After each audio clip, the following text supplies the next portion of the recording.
Oi. Oi, boa noite, meu irmão. Eu tava na live o tempo todo. Eu só saí e tentei entrar pra ver se melhorava. Não sei. É, Minha internet parece ser estável. Eu não sei. Tava até agora trabalhando, fazendo reuniões online e tava tudo certo. entendi. Coisas Não, da beleza. tecnologia. Vamos pensando, conversando conforme for. Uhum. E a gente tenta bater um papo, mesmo que talvez fique mais curtinho, talvez fique difícil, mas a gente vai tentando.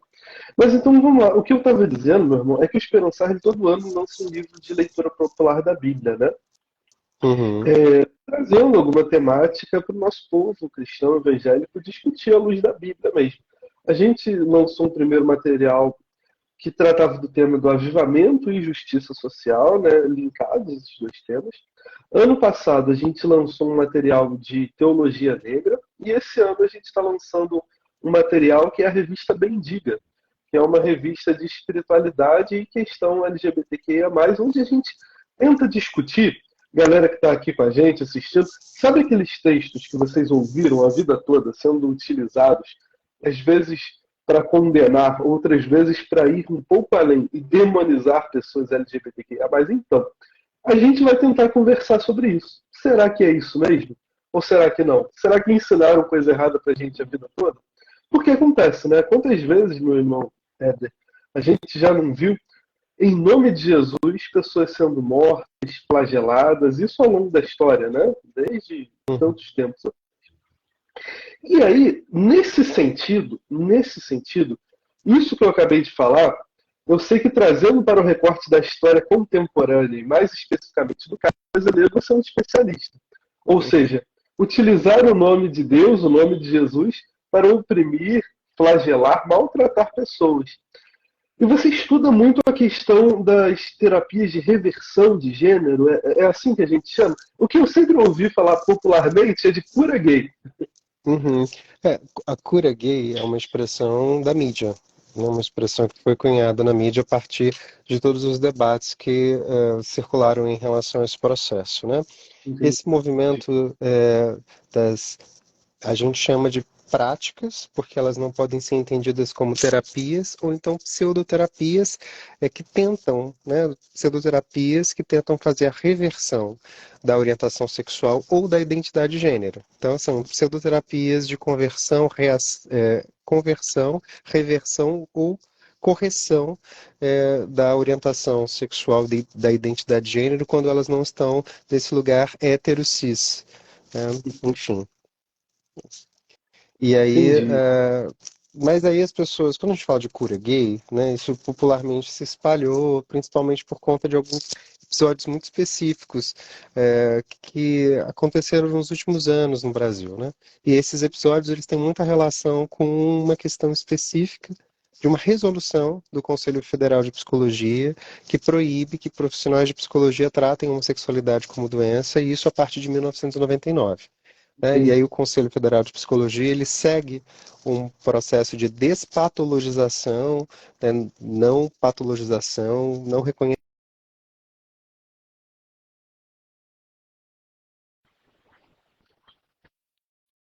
em 1990 de forma internacional, e aí se vem, né, o Conselho Federal de Psicologia vem nessa esteira, lançando uma resolução que proíbe que profissionais de psicologia tratem a homossexualidade como doença.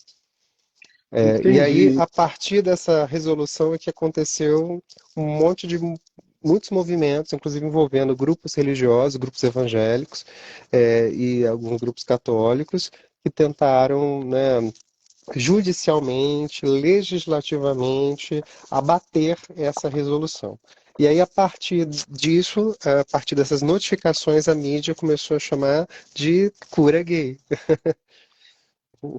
Entendi, entendi.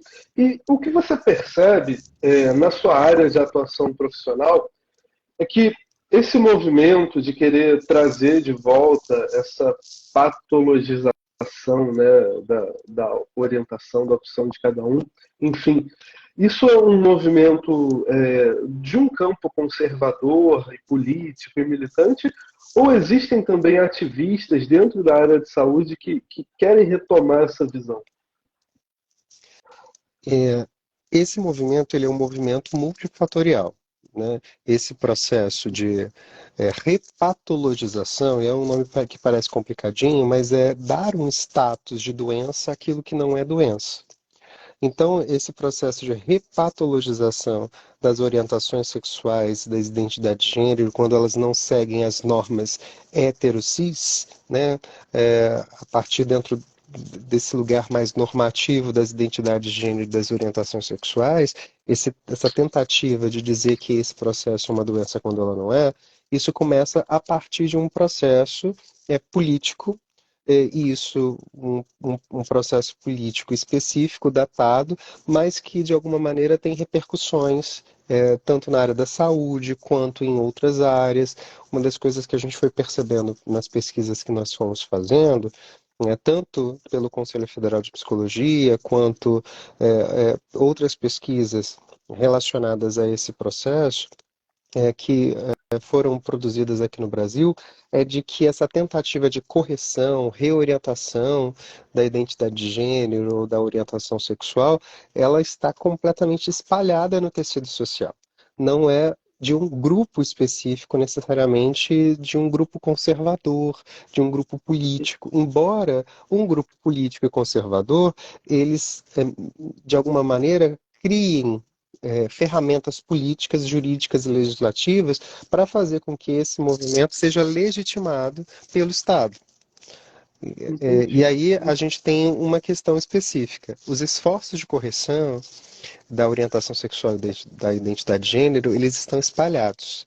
Mas existe grupos específicos e geralmente esses grupos eles acabam sendo grupos religiosos.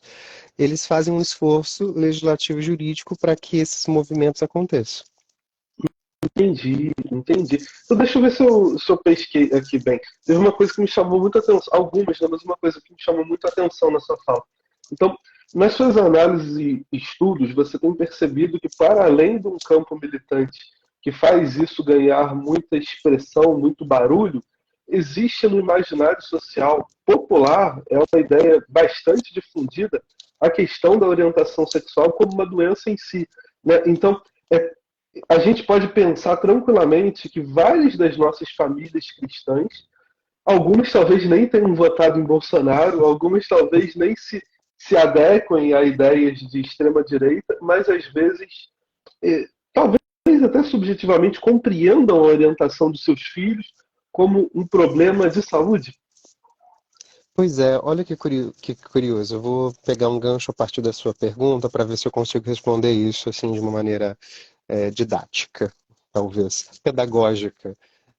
A gente precisa fazer um entendimento histórico de como algumas coisas se instalaram historicamente e culturalmente. A nossa cultura, ela é uma cultura muito cristã. E esse cristianismo, quando a gente fala de cultura cristã, a gente está pensando num cristianismo que foi institucionalizado. Um cristianismo que não necessariamente tem a ver com o projeto de Jesus, mas que tem a ver com um projeto de militarização, de dominação, e aí a gente vai seguindo essa onda, né? Os teólogos aqui de plantão vão poder me dizer melhor sobre isso. Mas a gente tem um cristianismo que advém de uma certa leitura de Paulo, que cria um processo político de institucionalização ali a partir do século II, III depois de Cristo, envolvendo o Estado, envolvendo o Império Romano, quando o imperador Constantino oficializou o cristianismo como a religião oficial de Roma. Isso ele tem alguns objetivos específicos e políticos em relação a esse movimento. A partir disso, alguns padres, né, começam a produzir o que se conhece hoje como ortodoxia, um movimento de institucionalizar e dizer o que é cristianismo e quais são os movimentos morais, os movimentos comportamentais, os movimentos de pensamento que os sujeitos devem ter para se entenderem como verdadeiramente cristãos. Esses movimentos eles estão completamente desassociados do projeto lá de Jesus Cristo, de o Jesus histórico, né? Enfim, e aí a gente vai entendendo que a partir dessa produção há um movimento, né, de colocar na cultura, e a cultura que nós temos é muito forte em relação a esse processo, um movimento de perseguição, um movimento, né, de acusação, um movimento de culpa, e um movimento de que o sujeito precisa se conectar a Deus a partir de um processo de arrependimento, a partir de um processo, né, de transformação de si. E isso vem da religião. O que aconteceu historicamente é que parte desse processo de transformação de si, ele foi migrando de um processo religioso para um processo relacionado à saúde. Então, tem Entendi. muitos movimentos dentro da saúde hoje que são herdeiros de uma certa concepção institucionalizada cristã. E esses movimentos acabam culpabilizando os sujeitos, colocando os sujeitos como sujeitos que precisam passar por um processo de transformação pessoal para então eles terem, enfim, alguma benesse, algum bem-estar. E esses processos, eles acabam sendo colocados, né, retirados, migrados da religião, de uma certa concepção religiosa, para uma concepção de saúde. E também de uma concepção relacionada à saúde mental. Como socialmente existem marcas, né, específicas da sociedade, a gente vai entendendo, por exemplo, que questões relacionadas à orientação sexual, identidade de gênero, historicamente foram colocadas como marginalizadas, como equivocadas, como pecados, isso também foi sendo reproduzido a partir desse lugar da saúde. Então, antes havia a necessidade do sujeito se arrepender para que ele houvesse, né, para que houvesse uma transformação na sua vida, para que então ele pudesse se conectar a Deus e então ter ali os benefícios da conversão, da salvação. Agora a gente vai criando um modo de há a necessidade então do sujeito passar por um processo de cura, passar por um processo de reorientação, de correção, para que então ele possa ter inserção social, benefícios e outras coisas nesse sentido. Então, parte da saúde, parte da concepção da ideologia em saúde, que é política, ela é herdeira de uma ideologia, de um cristianismo institucionalizado que não tem relação com o projeto de Jesus Cristo de Nazaré, que é um projeto emancipatório, que é um projeto de liberdade, que é um projeto de não condenação, que é um projeto coletivo.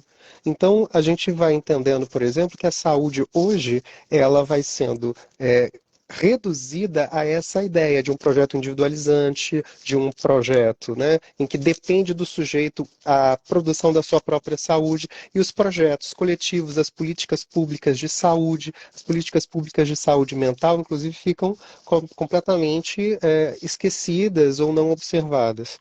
Porque esse movimento, que aí é um movimento fundamentalista, é um movimento conservador, é um movimento individualista, ele recai sobre o sujeito como um efeito dessa transição, dessa transmissão ou dessa herança que vem de um modo de concepção religioso que é equivocado e que também tem uma distância do projeto de Jesus. Não sei se eu consegui te responder. Por isso que antes a homossexualidade, que era tomada como um pecado, agora é tomada como uma patologia, uma psicopatologia, né? Foi tomada até então.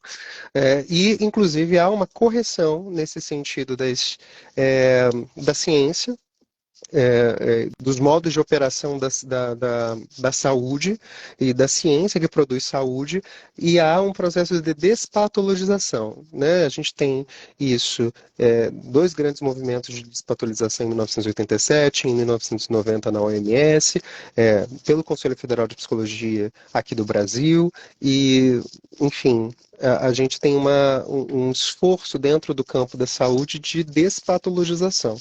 Só que as bases conservadoras, que têm uma ressonância com valores religiosos fundamentalistas que estão entremeados na sociedade, recorrem a uma ideia, né, de que a homossexualidade, além de pecado, é uma patologia que precisa passar não só por arrependimento, mas também cura.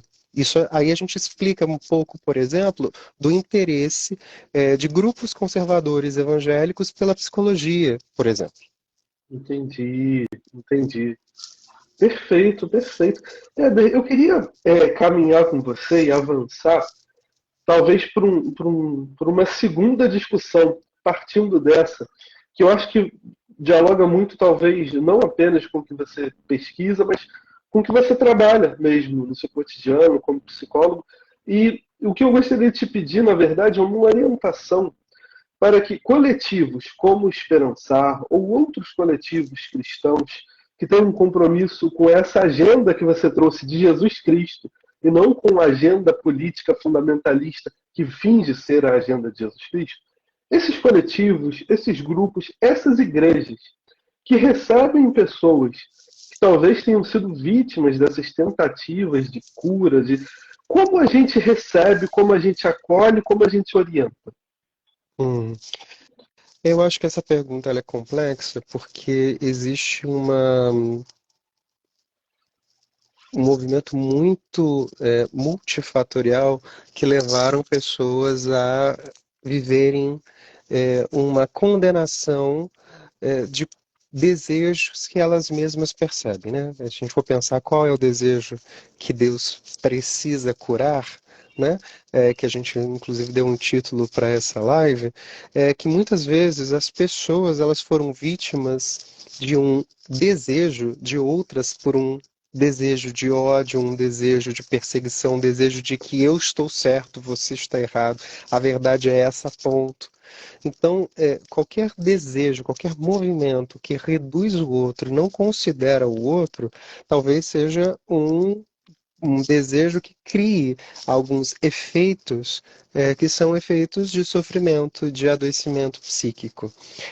E não só, né, efeitos de morte, literalmente. A gente tem um dado muito importante em que a gente percebe que a população LGBTQIA+, é a população que o Brasil é o país que mais mata a população LGBTQIA+ no mundo.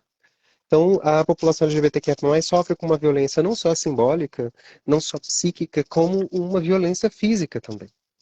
Então, Entendi. e real nesse sentido. Como que a gente acolhe essas pessoas? Eu acho que primeiro entendendo que não existe nada de errado com o desejo sexual que não é um desejo igual ao de um certo grupo hétero cis. E aí eu não sei se vocês entendem quando eu falo hétero cis, eu acho que talvez seja importante. Heterossexual é aquele sujeito que tem atração por pessoas do sexo oposto. Cis é aquelas pessoas, né, que se identificam com o sexo que foi atribuído no seu nascimento. E aí, se você joga ali no Google, você já tem um panorama sobre esse processo. Mas existe uma norma social, e essa norma social, que diz isso aqui é certo e o resto está errado, a norma social é a norma hétero-cis. E qualquer pessoa que tem um desejo sexual, uma identidade de gênero, uma expressão de gênero para além dessa norma, o primeiro movimento é a gente entender que não tem nada de errado com isso. Que a interpretação dos textos bíblicos que consideram a homossexualidade como um pecado, como um erro, eles já foram desmistificados. Inclusive, a publicação de vocês vai dizer sobre isso. E que, inclusive, do ponto de vista científico, e eu posso falar, né, eu sou um cientista da área, não tem nada de errado com pessoas que não, de alguma maneira, correspondem a essa norma, porque isso é apenas uma norma social criada especificamente num determinado tempo para fins políticos específicos. E o desejo o desejo que nós temos é um desejo plural. Ele é diverso. Entender que todos nós somos sujeitos diversos, temos desejos diversos, e validar esse desejo, receber essa pessoa não como uma pessoa que fez alguma coisa errada, que é errada, que tem algum problema que precisa ser resolvido, mas antes de tudo, validar o sujeito na sua singularidade, no seu jeito único, no seu modo único de ser, e não cair nas ciladas fundamentalistas que criam e dizem, né, sobre uma série de atrocidades sobre questões relacionadas à homossexualidade, à transgeneridade, enfim. Eu acho que talvez seja o primeiro passo. que é acolher e ouvir essas pessoas. E eu acho que, antes de tudo, é conhecê-las como pessoas, porque a homossexualidade é um aspecto da vida das pessoas que se identificam assim. A gente reduzir, né, a pessoa, a sua sexualidade, de alguma maneira, né, olhar para a pessoa e só ver sexo.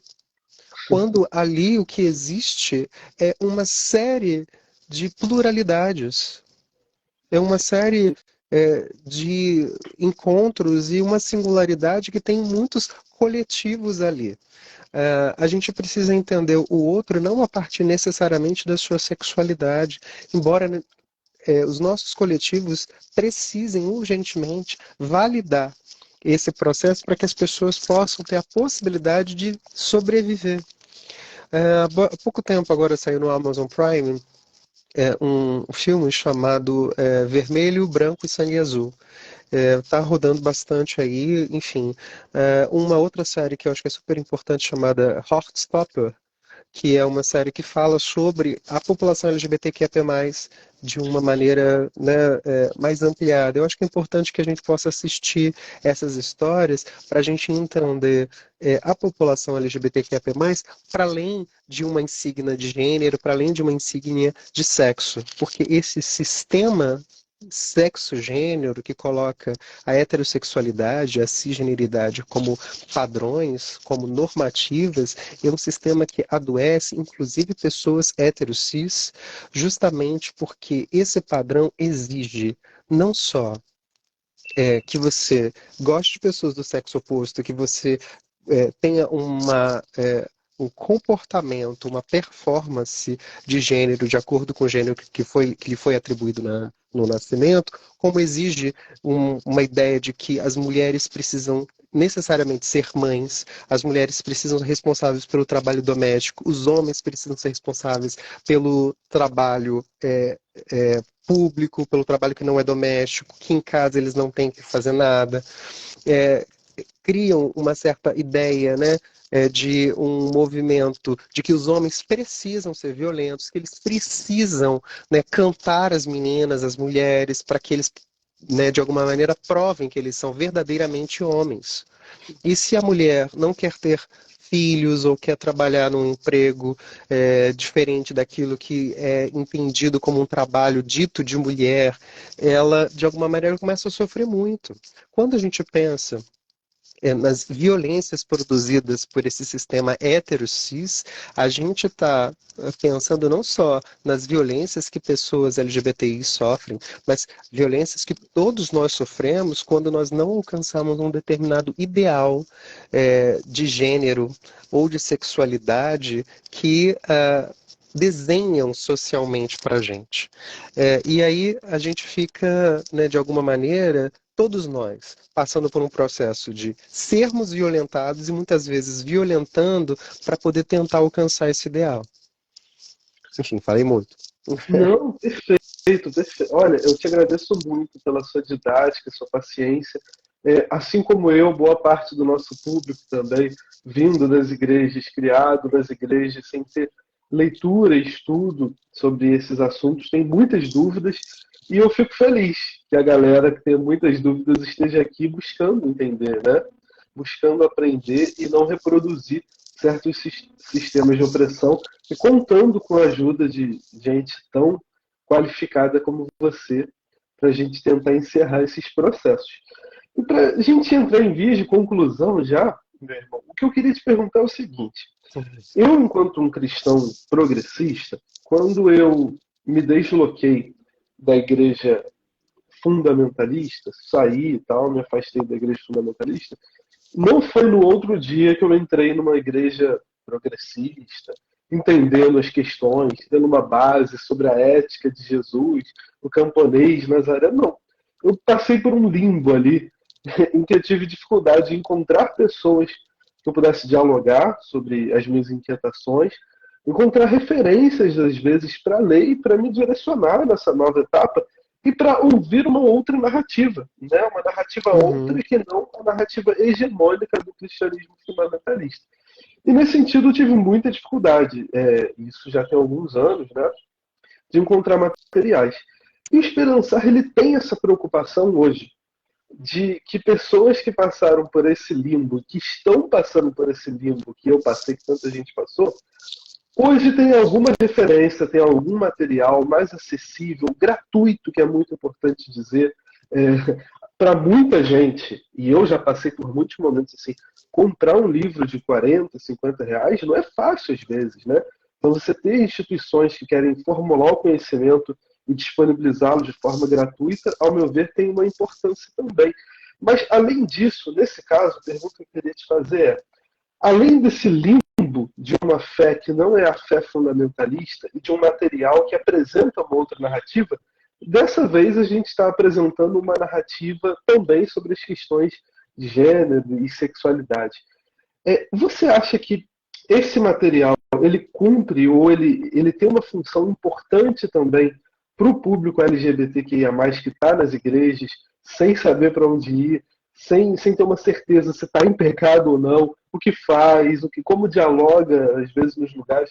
Você acha que esse tipo de material pode ser útil também para essa galera que ainda está nesse campo mais conservador?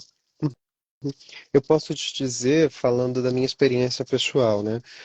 Eu venho de igreja evangélica, eu nasci numa igreja evangélica do interior, uma igreja extremamente fundamentalista. Quando eu me entendi como uma pessoa LGBT, eu procurei muitas coisas que pudessem falar sobre essa questão. E eu tudo que eu encontrava, pelo menos é o que eu pesquisava, inclusive na internet, no Google na época, era um material, e olha que eu tinha pouco acesso, né? Eu ia para aqueles espaços que eu acho que hoje em dia são bem reduzidos, que são as famosas lan houses. Enfim, exatamente. E aí não tinha esse acesso em casa e tal, mas eu já estava assim na adolescência e tentando encontrar alguma coisa que pudesse me ajudar a entender o que eu estava passando, o que eu estava sentindo, o que estava acontecendo comigo. E eu não encontrei nenhum material que tivesse disponibilizado na internet, que tivesse alguma coisa que pudesse me dar alguma luz em relação ao que eu estava passando, que pudesse ser um contraponto. Tudo que eu ouvia era pecado e doença.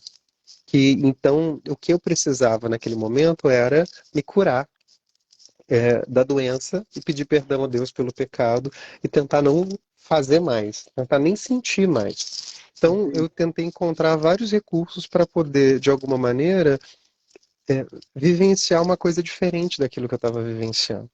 Demorou muito tempo para que eu pudesse ter uma outra referência. E a minha primeira referência foi um filme chamado Orações por Bob, que me mostrou uma outra possibilidade. Eu lembro que a primeira vez que eu assisti o filme, eu fiquei extremamente impactado, porque foi o primeiro movimento que me mostrou uma outra possibilidade de sexualidade para além disso. E contando uma outra história. Mesmo que a história tenha sido uma história muito difícil e dolorosa, que tem o filme, mas foi o primeiro contato que eu tive. Se eu tivesse, e na época eu lia bastante, se eu tivesse algum material didático que tivesse em PDF disponibilizado, por exemplo, na internet, eu teria lido. Então, eu acho que esse espaço é um espaço muito importante para LGBTs que estão nas igrejas, que estão nas igrejas do interior, que estão nas igrejas dos lugares mais plurais do Brasil, para que elas possam, de alguma maneira, ter uma possibilidade de leitura da Bíblia, uma possibilidade de entendimento da Bíblia, uma possibilidade de outros LGBTs dizendo, olha, eu fui desse espaço, achei que eu precisava passar por isso, mas na verdade isso é um engano imenso, né? Isso é o verdadeiro engano do diabo, achar que a gente precisa de cura para aquilo que não é doença. Então, eu acho que esse movimento é um movimento super importante porque dá a possibilidade para pessoas LGBTs dentro dos espaços fundamentalistas das igrejas evangélicas a terem um contraponto nesse processo. E por mais que haja uma resistência, porque há sim uma resistência, posso te dizer como uma experiência pessoal, não, isso aqui é uma cilada, né? Uma cilada do inimigo, né?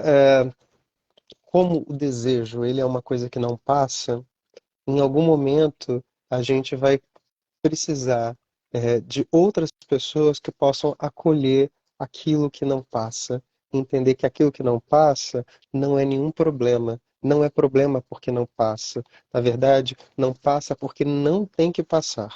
A gente precisa entender que aquilo que está ali, aquilo que você deseja, aquilo que você quer, aquilo que você vê, aquilo que você sente, a forma como você entende a sua expressão de gênero, a forma como você vai sentindo a sua sexualidade, não tem nada de errado, não tem nada de pecado. Existe, na verdade, outros mundos e outros coletivos, como o Coletivo Esperançar, que podem afirmar a sexualidade num lugar mais potente, plural, num lugar que tem mais a ver com o projeto original de Jesus.